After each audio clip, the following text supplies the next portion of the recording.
Turning Point USA ambassador, licensed clinical social worker, and founder of The Truthful Therapist, Pamela Garfield-Jaeger. Thank you so much for being with us today, Pamela. It's a pleasure to have you. Hi, thank you. Of course. So, correct me if I'm wrong here, but weren't people like you and I labeled conspiracy theorists when we tried suggesting that, I don't know, schools, churches, gyms should remain open amid COVID for the very purpose of protecting mental health?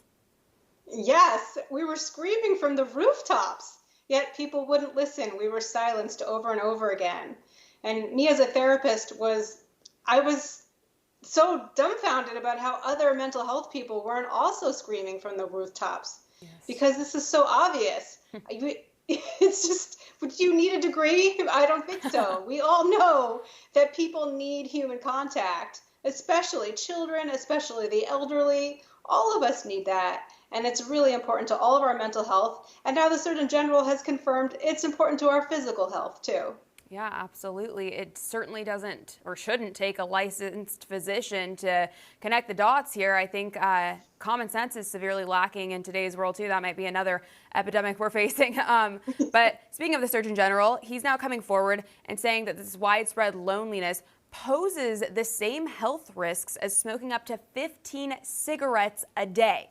Now, I don't know what science these people were following during the height of the scamdemic, but it sure seems to me as though this outcome was fairly obvious and therefore must have been intentional. What do you think? I do think it's intentional.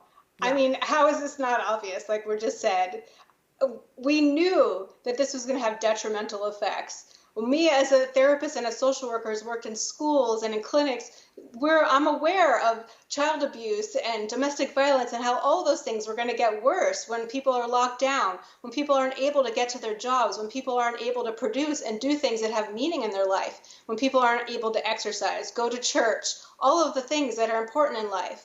This all makes a difference. Yeah, it certainly does. And it's sad that we were so restricted from participating in any of the, common things in our day-to-day lives that help us get by, help us cope, help us live healthy, prosperous lives. So it's interesting because now we're seeing mental health professionals increasingly prescribing, if you could even call it that, social activities to a lot of these patients as a means of alleviating depression and anxiety.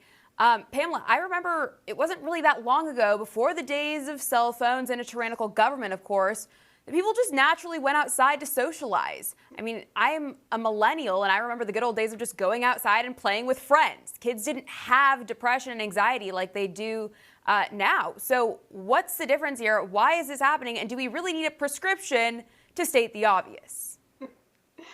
I think we do, unfortunately. Many of us do. I think after 3 years of being shut down, a lot of us have forgotten to go outside.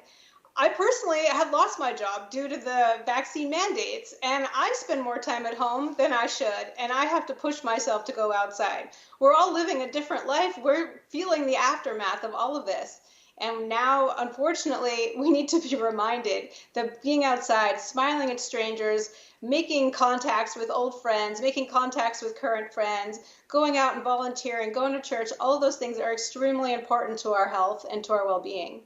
Yeah, absolutely.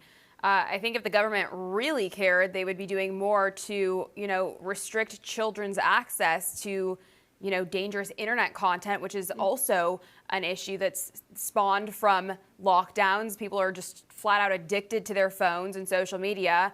Of course, parents should be monitoring that as well. But it seems like a great deal of the stuff that we're now seeing on social media is specifically targeted directly towards young, impressionable minds. Hence the reason we're seeing such a drastic uptick in children who claim to be part of the LGBTQIA community. For all our viewers asking